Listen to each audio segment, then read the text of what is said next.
Hello everyone, welcome to another episode of the Trading Prophets. Every episode we are joined by financial experts. If you find this insightful, please subscribe for more. Welcome back to another episode of the Trading for Profits. In a world full of online gurus, we do things differently. I'm Forbes. Every day and every episode that we bring financial experts who know how markets move and why they move. So let's first dive into the price of gold first. Gold is trading at around 5,138 per ounce. When we're looking at Bitcoin, Bitcoin is currently trading around 65,000. That's down by 2% and down by 41% in the last 6 months. Today we're excited to bring our guest today, Vian Oliver. He is the partner and the head of digital assets at Forvis Mazars. He's also been involved in other projects as well. So, welcome to the Trading for Profits. How are you today? Thanks so much for having me now. I'm fantastic. It's a pleasure to be chatting to you guys today. Definitely. I first want to thank you on your recent accomplishment, the PhD in digital assets. That's a phenomenal one. Yeah, thanks. It's been quite a journey, and we'll probably discuss a little bit of that today as well. But effectively, what I was trying to do with the PhD is to close up the knowledge gap that currently exists in the market. So that was the rationale for it. But yeah, really fortunate to have finished off that journey well. And then there's more and better and brighter things to look forward to now that I've got that behind me. Great to hear that. So let's first go back, take it back, Steph, before all the crypto, before the blockchain. Yeah. So what do you at private equity and real estate at the start of your career? Yeah, so maybe just to take it back in terms of where my career started. So my career started here with Forvis Mazars, and I actually started, I think it was somewhere in March 2010. We were still situated in Cape Town. We moved then subsequently to that a month later, but this is effectively where my career started. So I went the normal route that you would see chartered accountants usually for, or the trainee chartered accountants. So we've got a 3-year training contract. So I finished up from varsity. I did my 3-year training contract. In addition to that, I hadn't completed my postgraduate diploma in accounting at that point in stage. So I also did that part-time while I did my articles as well.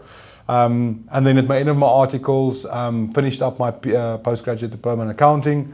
And when my articles finished, I hadn't written my board 1 or board 2 at that point in stage. So I still stayed on with Forvis Mazars. I worked in our Paarl office as well. And then probably 6 months to my after article experience, I decided to give the out of, or let's call it the commerce aspect of it a go. So I applied for a job at Maitland. Now that's currently known as the Apex Group. There was a merger that took place there. But so I joined them in the private equity and real estate division. And I was there not very long, to be brutally honest. What I found is, of course, it was a good learning school, and you get a lot of people that come through articles and become chartered accountants, and they don't necessarily want to stay in an audit firm. And they move out trying to look for greener pastures effectively, and I followed that same route. But when I got to that point, even though I had learned a lot from Maitland within that short period of time, there were certain skills that I developed over a number of years, and different areas such as auditing that I spent so much time acquiring knowledge on and spending time within that sector that I didn't want to let it go. So my senior manager at that point in stage, he gave me a call on one Friday. He said, "How's it going? Is there any opportunity or any likelihood that you'll return to Forvis Mazars?" Well, back then it was Mazars. And I said, yeah, definitely. So resigned my job at Maitland, came back to Forvis Mazars, and I've been effectively with the firm ever since. I did a short stint in New York as well, working for, they were known as Wiser Mazars back then, but worked effectively for Forvis Mazars in the United States as well for a short period of time. But been with the firm, excluding that short stint with Maitland, but been with the firm now for 16 years. 16 years. Yeah, so it's quite a long stretch. That's quite incredible. So you mentioned you were in New York dealing with international clients. So can you tell me what was it like working at New York? Yeah, so I think what's really valuable within audit firms such as Forvis Mazars is you have this opportunity that we refer to as a secondment. So you can be seconded to various other offices around the world when opportunities do arise. So I think the United States was somewhere that I've always wanted to see what the hype was about. More so towards compared to that of Europe. I think the only place in Europe that I really wanted to see at that point in stage was Ireland. But then the opportunity came going on secondment to New York. I mean, everyone's heard all the stories about New York being the financial hub of the world and all that. So I said, well, let me give it a go. So I was fortunate enough to be granted that secondment. And then I worked for Forvis Mazars there for a period of time, not specifically focused on a sector per se. It was more of a variety of different types of businesses that I worked with. The same to extent that I was in articles. So I didn't specialize then in a specific sector. So you get thrown at everything and you make the best of that. So I think what was interesting into working with some of those multinational businesses that we dealt with was also in certain elements the complexity involved with it. But it brought me back to the realization as well that South Africa is well advanced within the auditing practices as well in terms of delivering quality and the capabilities of future chartered accountants that we produce in South Africa. So I think that's always a good thing, and that's why I like to go to various countries around the world when the opportunity does present themselves, is to go to that country and look back. And I'll be in a country now for maybe 4 or 5 days and I'll go say, well, South Africa is where I want to go back to. I mean, because this is really a phenomenal country, and I think so many people abroad don't necessarily always, or locally and abroad, don't necessarily appreciate what we have in South Africa. But yeah, I think overall the stint in the United States did really teach me a lot, not only about the audit profession and the businesses that I serve, but also from a life perspective as well. But I also tend to go back to United States. I've been back to New York and Miami, Washington. This year I'll be in Colorado as well. So I've been back to the US now 5 or 6 times after that as well. It's really a really interesting country to visit and to work in. You mentioning that you wanted to do Ireland. So why Ireland? I think it's the culture. So I think it's more like the people I've met throughout my life. Over the weekend we had, for example, we had England playing Ireland, of course, and England was full of themselves, expecting that they'll win the 2027 World Cup. And then when Ireland was winning, I was busy texting my partner in Ireland saying, well, congratulations with the game, you guys played phenomenal. But I think it's the culture of the people there. They're very similar to South Africa, and it's so interesting that they've got a very entrepreneurial spirit as well in regarding to the way they conduct themselves and the way they do business. But I think just on an overall level, I think the Irish, in my view, has got a similar, if I call it, appetite for life as the South Africans have. So I think there's a lot of like-minded people from Ireland that I've met over a number of years outside of Forvis Mazars and inside of Forvis Mazars. Interesting view. Because when you're talking about I'm thinking about the Irish. Because if you can check, even beer. Yeah. Yeah.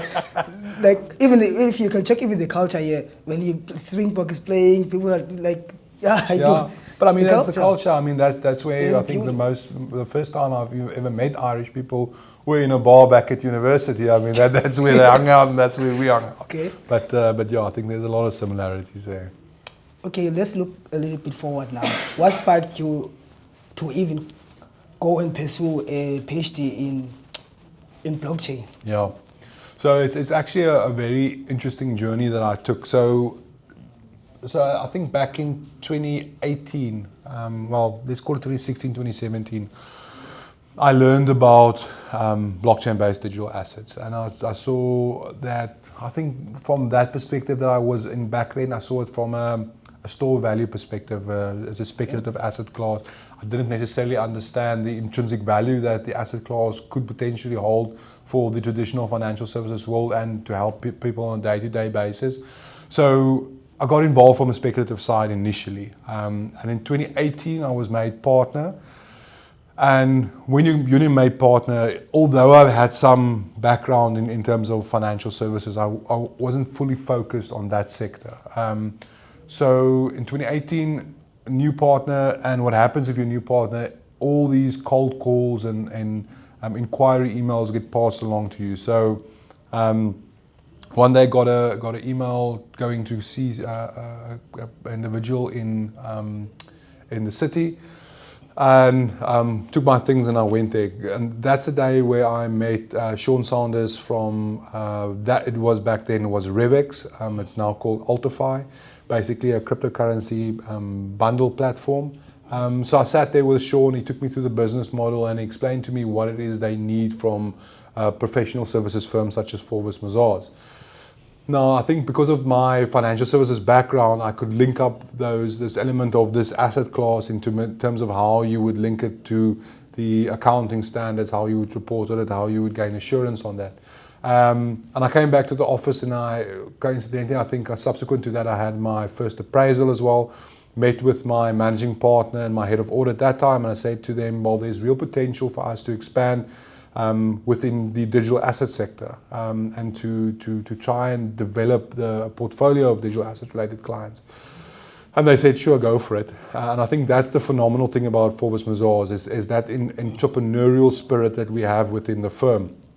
And from there I started to focus on digital asset related businesses, and slowly but surely we gained traction. And I think it was just before COVID hit, we started to gain a significant amount of traction, which was fantastic to see. And we started servicing these virtual asset service providers on a variety of type of service lines. But I think what's fundamentally important is to understand as well is the amount of effort that went to understand the technology once we started to get involved with, because you can't audit a business or asset class that you don't truly understand. So I spent countless hours and nights on the internet doing research, but it was also difficult because to find the right source of the information was difficult. So we learned a lot on the job as well, working with those CTOs and with the finance executive team and trying to figure out exactly how we're going to get that relevant assurance. And from there, I thought to myself, well, I need to get an additional accreditation almost. So yes, I was a chartered accountant and a registered auditor, but when I deal with other virtual asset service providers, I need to see that I've got real experience in digital assets as well, which was a focus for me. And because I think there was a lot of people out there that were claiming themselves to be experts, but they weren't necessarily fully comprehending, understanding the technology and the asset class. So did my master's in blockchain and digital currencies through the University of Nicosia. And then I thought, well, I was done with that. And then, of course, continued to flourish or whatever the case may be. And then at the end of 2022, you would have seen with FTX, we had the downfall of FTX. So everything was in shambles. The digital asset sector got an extremely bad name. FTX, of course, they were audited as well, and there was massive holes in the balance sheet. So, of course, questions start to arise of auditors within the industry, whether audit firms should be in this industry, how to gain that assurance, all of that. So at that point in stage, we just took a pause and just looked at where we are currently in the market, how far we've come, and how we're going to make sure that we aren't the auditors signing off on a similar type of scenario. And when that pause effectively set in, I came to the conclusion based on a little bit of, let's say, infliction and a bit of just thinking about how do we move forward, how do I take myself forward professionally. Then came to the conclusion, let me do the PhD and see whether I can close a knowledge gap in terms of auditors in the world of digital assets and bring basically blockchain and crypto to the TradFi world and bring those areas together. And that was what I was trying to achieve. I was trying to close that gap, but also to give back to other auditors that want to venture into to the field. And that was the purpose not the purpose, but the subject matter of my PhD was to design a framework whereby financial auditors gain assurance over blockchain-based digital assets. So it wasn't another theoretical exercise. I'm not an academic. I'm the complete opposite. I'm very practically driven, and that was what I wanted to do. I wanted to solve a practical problem, but also add value at the same time. Add value to the audit practice within South Africa and the world.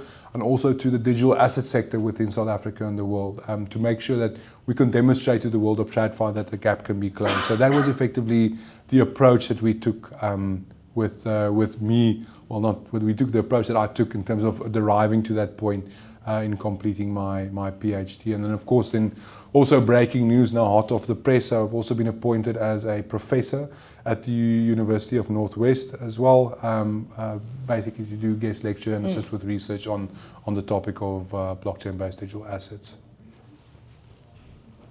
Quite interesting perspective. So, okay, Doc, as the head of Fintech and digital asset here at Forvis Mazars, can you tell us how your daily life looks like? Sure. So I've got a couple of hats that I wear within Forvis Mazars. The one being the head of Fintech and digital assets for Forvis Mazars in South Africa, and then also the head of private equity for Forvis Mazars in South Africa. But I've also got a global role. So I also lead the digital asset practice alongside a partner of mine that's based in Paris, France. And we basically trying to, to develop the policies and the risk appetite and then basically the strategy for us going forward while we're trying to service multinational clients as well. So in terms of what my day-to-day looks like, it's really different on a day-to-day basis. So if you ask me what I was doing this morning, for example, it was dealing with an engagement that I'm being used as a subject matter expert on for the Swiss office, dealing with that. Then there was we've got the Global Independence and Acceptance Committee, which is effectively like if we call it a second line of defense in terms of a risk mitigating factor. Dealt with that in terms of another engagement that we were working on in how we're going to mitigate specific risks.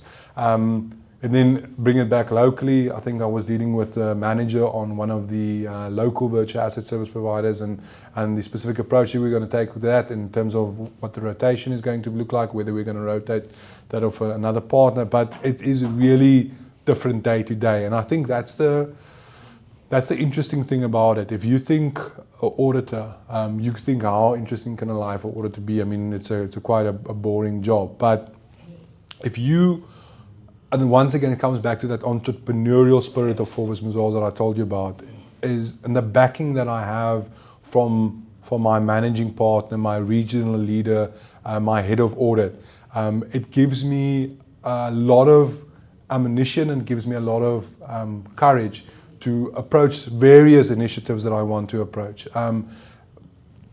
But of course, I think back to the question in terms of what it looks like, I deal with nitty-gritties and bigger picture scenarios, but I think what's interesting is I really love what I do and I've got a real passion for what I do. And I think it's so sad when I hear other individuals that are sitting in a day-to-day job and they don't want to be there. They don't feel they want to leave at 4 o'clock or 5 o'clock, or they watch the clock and they just want the day to end. I think that's the difference between making a massive success of what you want to achieve in life from a professional standpoint, if you've really got a love for it. And from my perspective, I do. I love the industry. I love the firm that I'm working with. I love the opportunities that I'm given. I love the fact that I've got the backing of my fellow partners. And I mean, there's a lot of encouragement coming from them as well. So it does change it completely. Like, if I wake up in the morning, the first thing I do is check my emails. And they probably say that's the worst thing to do. But it's because of the fact that the global role that I have, there might be late night emails coming in or early morning emails from the APAC region, the Asian Pacific region, or emails from my colleagues in the United States or whatever the case may be. So I'm so excited to start to get the day going and work on these various elements that, well, to my demise, certain times I don't prioritize my self-development in other areas, but I think that's a balance that I'm still trying to find. I haven't got it all completely figured out, but yeah, so my day-to-day looks completely different dependent on what type of projects I'm busy with at any given point in time. Because you're mentioning the fact that the norm is that a lot of people will just go to the job and as soon as they clock in, they want to clock out. Yeah. So it's really important to actually love what you're doing. Yeah. There's even this quote that says, if you love what you're doing, you don't have to work. Correct. There's old quotes like Ernest Hemingway's quote is find what you love and let it kill you as well, which is I don't necessarily say that's a good one, but I think that's what makes a difference if you really like what you do. And I think there's a lot of hard work that goes into that to make sure that you get to that point. And they use that example. I remember when I was doing secondment in the United States, they were talking about baseball and what a batter's average looks like. And I was fractionally what's the difference between a good batter, an excellent batter, and an average batter, or whatever the case may be. And you can take that same analogy if you think about rugby players. Let's say, for example, a fly-off kicking poles. So it's about the amount of practice that you put in to build up to the point where you put in these high pressure situations and you're able to perform. And without actually knowing that, we're also in a similar position as professionals, and we operate in these high pressure environments. But I think that's very important. People need to understand is you need to gather as much information, as much experience as you can to build up yourself, your personality, your career, your technical ability to a point that you can operate in these high performance environments as well. And I think that's really, really important, I think, for the younger generation coming in, to realize that you need to put in that effort to be the best version of yourself and to make the most success. Because if you're coming in working from 8 to 5 every day, because that's the average, that's what everyone does, but by putting in that little bit extra, doing that little bit extra when kicking to poles or swinging bats in the batting cages, in the terminology of rugby or American football, that's what makes an individual so much different from just the norm and just the average. So I think that is why it's very important that people upskills themselves, they spend that time, they do the research, they make the effort to ask the relevant questions to their seniors and the people mentoring them as well. Really insightful information, especially for my generation, because we're living in a fast-paced world now. Everyone wants to click, and you get this, but there's a long term to this stuff. Yeah. So, how does African Bitcoin corporations approach differ from companies like MicroStrategy? Yeah. So if you're specifically referring to Africa Bitcoin Corporation, Yes. who is listed on the Johannesburg Stock Exchange, I Yes. think it's still early days for them as well. But I think the business principle in terms of what Warren, the CEO, has created, and what Stafford, the executive chairman, has created, and even Jonathan, the CFO, I think that's the important thing. I think we need to appreciate that it's still early days for them, Yes. but I think they've come significantly far in the short period of time based on what they want to achieve. I mean, they've met with regulators. They work with regulators to effectively allow for the change in regulations, to have an environment where South Africa can flourish and can compete on a global basis and have similar type of setups like you see with the MicroStrategy. And I mean, it comes down fundamentally to regulations and the adoption and stakeholder protection in South Africa. And I think it's so important that regulators also move with the times and adjust their regulations, not to stifle innovation, because I think there's so much opportunity in South Africa, but it's to act as a catalyst within a greater development of the economy as well. That's why we've been pushing so hard for regulations on digital assets, because digital assets have always been around. Do you think like the likes of some of the larger virtual assets providers in South Africa, like the exchanges, they've been around prior to the issuance of the crypto asset service provider licenses by the Financial Sector Conduct Authority. Of course, there were multiple other laws that they need to adhere to, like Companies Act, Income Tax Act, VAT Act, whatever, Consumer Protection Act. So these laws and regulations were in place, but it's basically to bring it together to make sure that they properly regulated and the stakeholder protection is offered to individuals who want to invest in their asset class as well.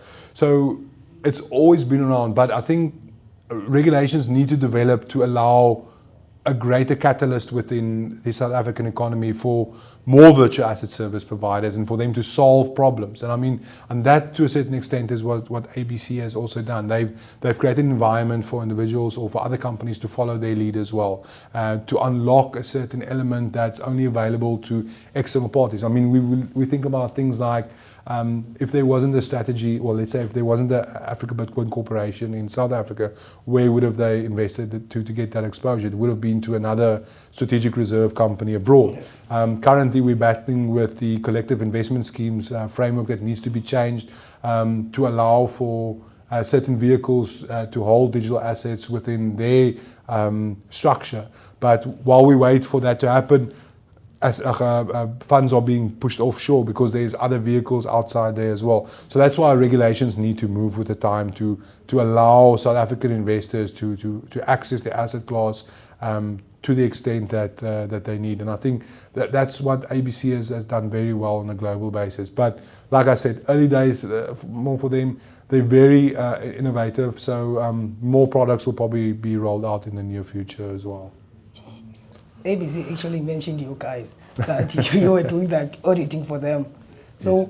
I'm still trying to figure out, because when you're looking at traditional finance, like auditing the traditional finance, it's way different from auditing like in the decentralized finance. Yep. So can you talk about more about the differences and the advantages? Yeah, so I think there's a real lot to it, but I'll try and keep it high level. Yes. So what differs it, because you need to have a firm understanding of digital assets, because digital assets were developed with multiple technologies. There's public and private key cryptography, there's digital signatures, there's the immutable nature of the blockchain itself. It's the fact that it works with consensus mechanism. There's a decentralized ledger being kept. But it's also important to note that every single blockchain is different. So they have similar functionalities, but the more you work with the different blockchains, the more you know what the different functionalities are and how they operate.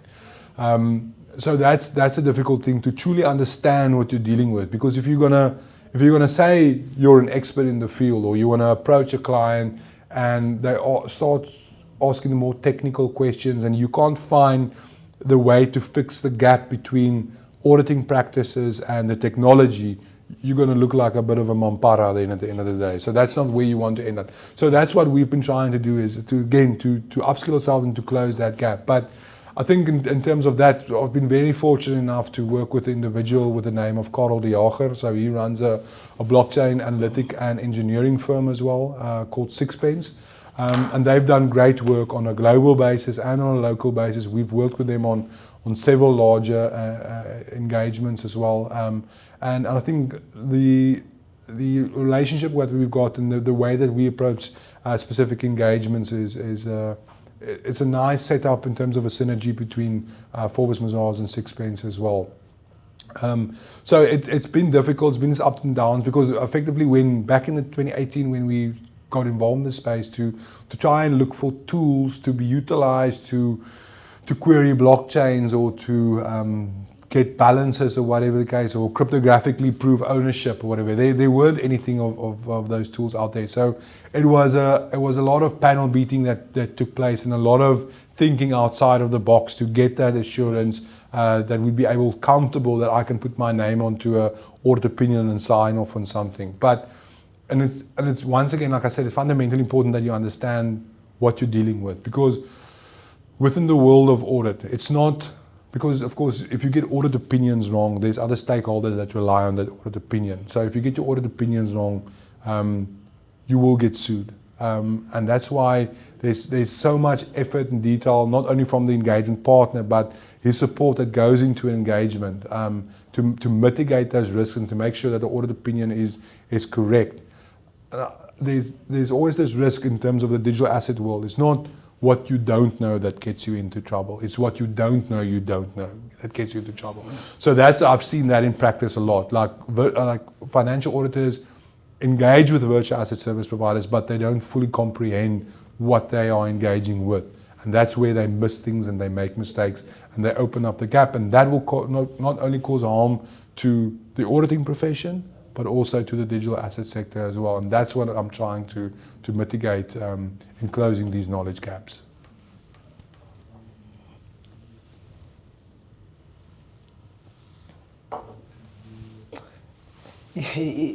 In the past few weeks, you wrote an article at Tech Central, and I read it. So in that article, you mentioned South Africa's stable coin silence policy failure. So why does it matter? So I think why it's important, and this is once again the element of regulation. So just remember, I'm a financial auditor. So yes.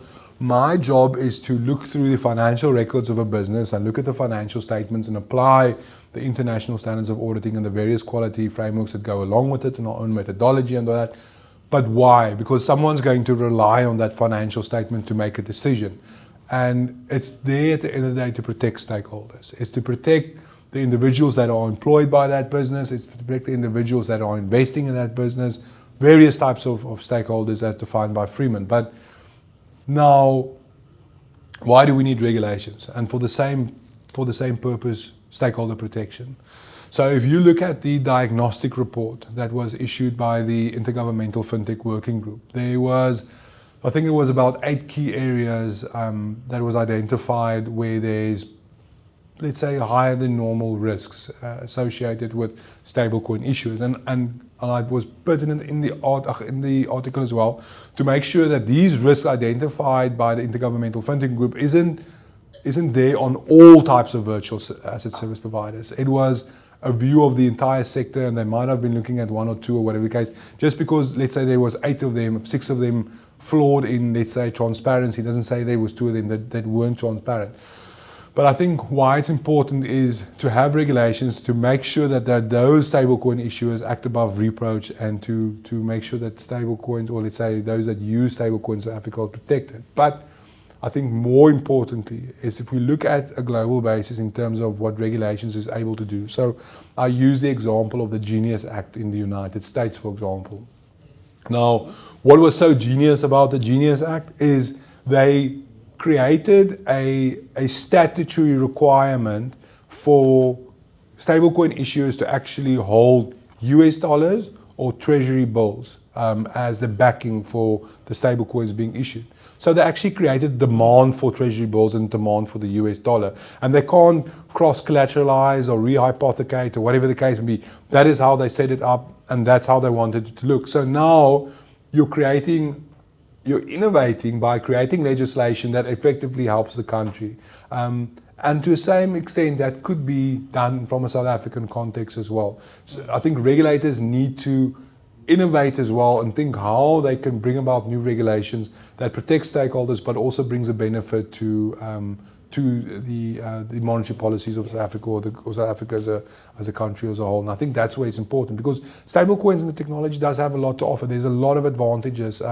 We talk about cross-border payments and remittances often. Currently, if you think traditional cross-border payments, remittances business, if you want to send cash back to your family in Ghana or wherever the case may be, you cost about 12%, 7 to 12% on that transaction. But you can use stable coins and bring that cost as low as 2 to 3%. So why would you not want to use that within South Africa and within Africa that has a significantly larger migrant workforce compared to any other continent in the world? It's putting value back into the hands of the users. And I think that's something that stuck with me as well, is to be able to give something back to the general population, especially those that want to remit funds back to families. And I think there's significant advantages there, but individuals should be able to use those advantages on a safe basis as well, and of course then have more money in their pockets at the end of the day. Quite an insightful view, because I'm looking at things that it's no longer just stablecoins are no longer just theoretical, now are practical. People even use it for everyday expenses, if you can look at that. So it's more about protecting the stakeholders. Yeah. We have seen cases like the FTX. So I want to further add on to that. There's a question that you added in your article, that will South Africa help shape the future or be shaped for it? Yeah. So in your opinion, what do you think about that? So I think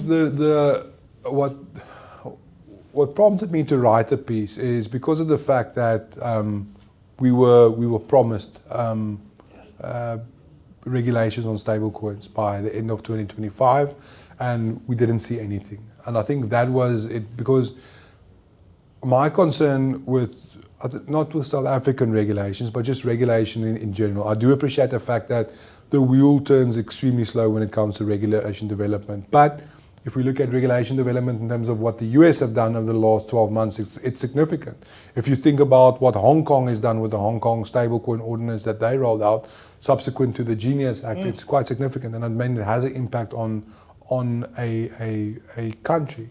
And that's why I want the article to urge regulators to move quicker in terms of making decisions and reaching out not only to participants, but also virtual asset service providers in the industry and knowledgeable individuals, because of the fact that you can come to the same conclusion. Because my issue is, if someone makes a decision and say we're going to implement regulations, but let's figure it out, and they spend 18 months to figure it out, they could have figured it out in 6 months as well. It's just tapping into the right resources and speaking to the right individuals to get to that point as well. So that's where some of the frustration came on, is South Africa reaching out to the right individuals and speaking to the right people and asking for assistance and going out on tender and selecting the right people to develop this regulation. I don't want to be in a situation where we wait forever for regulations to be rolled out, and that effectively cause that businesses can't move forward and opportunities are lost.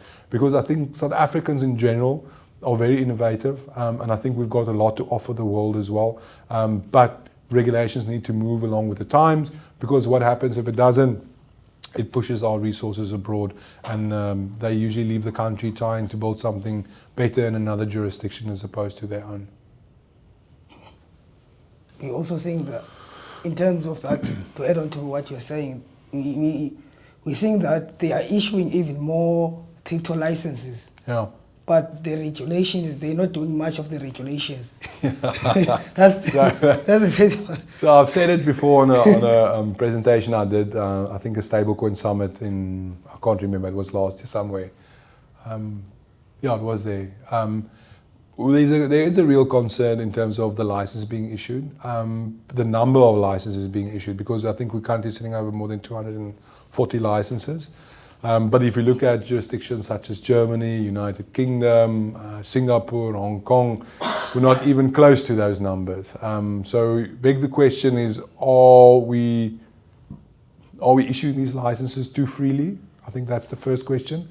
And then the second question is, what are we doing in terms of monitoring?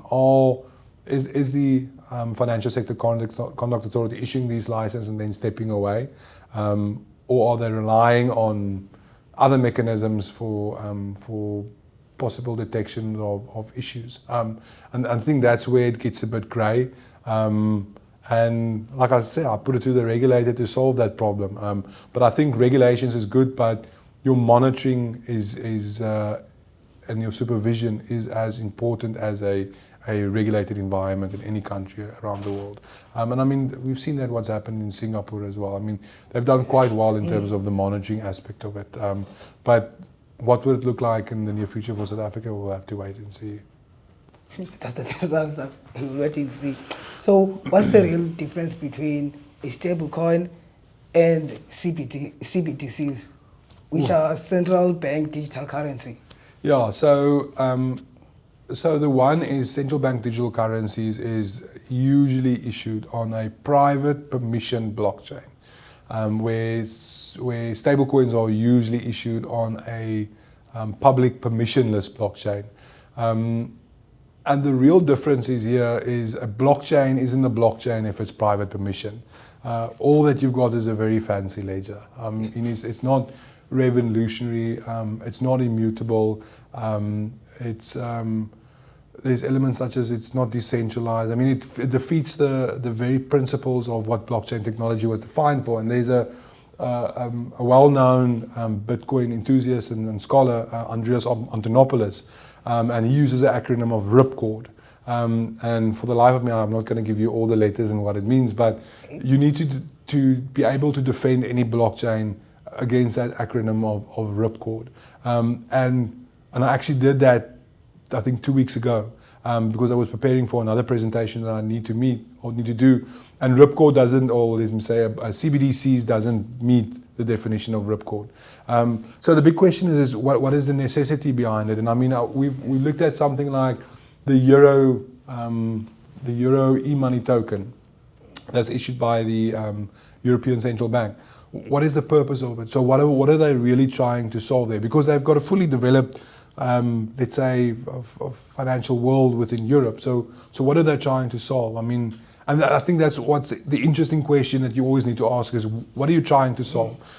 But also having said that, is you want the government being able to view every single transaction that you're able to do, things like that, or whatever. So there's a lot of question that's come up in relation to CBDCs, and the alternative that you are offered are stable coins that aren't government issued. Of course, the rand or the dollar is backing it as government issued, but it gives you a little bit of a more room for movement to that extent. But like I say, like stable coins, CBDCs, all of that, I usually use the analogy of religion. There's a lot of religion out in the world. I'm not saying one religion is right and another is wrong, but I think fundamentally people want choice. So people should have the choice to use a CBDC or the choice to use Circle stablecoin or Tether stablecoin or whatever stablecoin there is in Africa. They want fundamentally, they want choice. But to come back to your question, I think it's basically the difference is the blockchain that's being used, and then the regulations and I think the institution backing that stablecoin that's in circulation or the token that's an issue.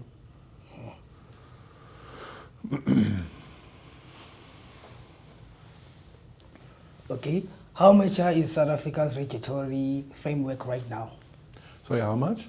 How mature is South Africa's regulatory framework right now? From a digital asset perspective, I would say medium. Well, if you tend to look at Africa, so we're doing well compared to the rest of Africa, which is fantastic, because South Africa usually tends to be the entry point into Africa.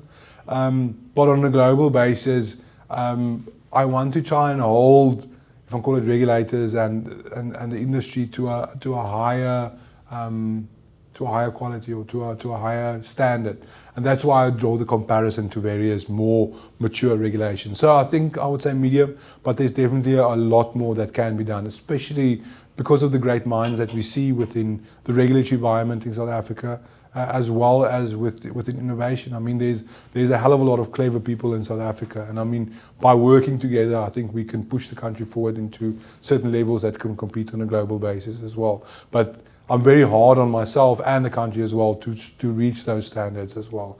But yeah, I think we've done good, but there's still a lot of more work to do. Still a lot of room for improvement. Yeah. So far, what are the biggest red flags for investors should they watch for in the crypto space? Yeah. So sure, I've done a lot of podcasts and interviews over the years in terms of what to look out for. So I think it should come down to doing your research, to fundamentally understanding what you are looking at, and to ask the relevant question to see whether a business is regulated. I mean, if someone calls you over the phone now and say your bank account has been hacked, but we're quickly going to try and stop it, just give me your 4 digits of your bank account number so we can stop that. And you give that to them. I mean, then they've got access to your funds, for example. So it's stopping and checking yourself and doing those types of due diligences, because as scams happen within the crypto space, scams happen all across the world. The issue is that there's a stigma behind cryptocurrency based on the growth that we've seen in the last couple of years, that people think I can make high returns over a short period of time and cryptocurrency is going to be the way to do it. And a lot of these scams occur, there's no crypto involved whatsoever, they're just using the word crypto. But I think in terms of what to watch out for, it's like doing those due diligences, not falling under pressure, sitting back, talking to people, reading the news, speaking to knowledgeable people. I think all of that is good to do when you're doing the asset class. But also, I always tend to say this a lot, is you need to split out crypto from blockchain. You need to have a look at, is there intrinsic value behind it. So if you think about something like Bitcoin is something that's more aligned to gold than other traditional commodities or other traditional asset classes. If you look at something like Ethereum can be compared to something like a Palladium, for example. But there's more utility. It's got smart contract functionality. You can create non-native tokens on there. So there's a lot you can do on that. If you think something like Ripple is supposed to challenge the SWIFT system from a payments, cross-border payments and banking system perspective. So there's real intrinsic technological value there. Now, what happens is, if you think about Bitcoin capital B is the blockchain. Bitcoin lowercase b, that's the native currency. Ethereum is the blockchain. Ether is the native currency. But if you think about something like any of these meme coins or altcoins out there, a lot of them are they've got no intrinsic value. They are ERC20 tokens that house on the Ethereum blockchain. So there's nothing intrinsic. It's no new blockchain being developed. It doesn't bring anything to the world that makes the world different. It's most in circumstances just created for a speculative asset class. Now there are protocols that have, I'm not saying all of them are speculative. There are protocols that does have some real value in it, but it's doing that research to make sure that whatever you're investing in, that you understand fundamentally what is supposed to change in the world, as opposed to just buying something that you think is going to go up. I think that's very important. To go back to what you said, especially around the monitoring of the regulations, there are some platforms, let's say for instance, for example, FTX, they were regulated at that time, but a lot of people who were using them eventually got scammed out. Yeah. So, I mean, like FTX back then, what the US environment looked like back then, it wasn't regulated. So they weren't reporting. But they did a bunch of interesting moves. And I think this is one of the accounts that will go down in history, because I think the type of investment that Alameda Ventures made, they were part of FTX. In most circumstances, now the individuals that lost out, they get back more than they initially invested. Now I do appreciate that crypto went up, but some of the decisions that they made within Alameda Ventures, for example, some of those venture capital, private equity investments that they made are worth millions and billions now as we stand today. I think it was just done in an environment that was not regulated and didn't fall within the ambit of what was expected. So I think that's one of the difficult areas. I mean, they basically took and they rehypothecated. So it was customer funds that were sitting within FTX. They used that to make investments in Alameda Ventures. They rehypothecated and cross-collateralized. And effectively there was a run on the bank, and that bit them in the arse at the end of the day. And that's what effectively went wrong. If, I'm saying this is a big if they've done it in a more structured way, in a more responsible way, FTX might have still been around today, but it's difficult to say how it would have panned out, because I think what's brutally important here is FTX wasn't anything to do with crypto. It was corporate fraud that took place. And that's effectively what resulted on that $8 billion hole in the balance sheet when FTX fell flat. It all goes back all the time to regulation. All the time. Yeah. So let's go back to my last question, which is, what's the biggest misconception in traditional finance and decentralized finance? Sure. I think the biggest misconception is that traditional finance will carry on as per usual. And I really like this example that I'm going to give you now. If you take the adoption of internet users from 1990 to 2010, and you put that on a graph, all right? You can see that the adoption of internet users follows a specific trajectory, all right? Now, if you think about where you were in the 90s, and I remember being a kid in the 90s, and we got internet on our home for the first time and what we used it for. And fast forward where we are today now, it's 30 years later, the internet has integrated into every facet of our lives that we can't really operate without the internet. And we can't do business without the internet. A lot of people can't even drive home without using GPS and the internet or some way, shape or form. Now, think about that. And now you think about digital assets. So they took that same graph, they took at the adoption of digital asset users from 2018 to date. And what's interesting enough is that the adoption of digital assets follows the exact same trajectory as the internet did over that period of time. So if you can't imagine a world without the internet, 30 years from now, you won't imagine what a world would look like without blockchain technology and digital assets in it. And I think that is, for me, I think the fundamental misconception is that traditional financial businesses think they will still exist without incorporating the technology and the asset class into their businesses.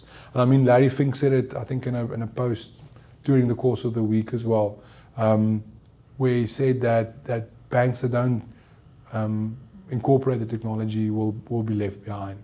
Because there's so many advantages in terms of removing friction and cost associated with the traditional financial service world that you won't be able to stay relevant without it. So I think from my perspective, that's probably the biggest misconception. I find it really interesting, the fact that the digital assets are still they're still new, relatively new. And people are viewing them as if they've been here for more than centuries. Yeah. This is still something new. So thank you for today, Dr. Bien. It has been incredible having you and quite insightful. So thank you everyone for watching our episode again. Keep on watching the Trading for Profits. Thank you so much. Thank you for making it far through this episode. Every episode we are joined by financial experts. If you want exclusive insight from these financial experts, subscribe to our channel or join our community for free giveaways.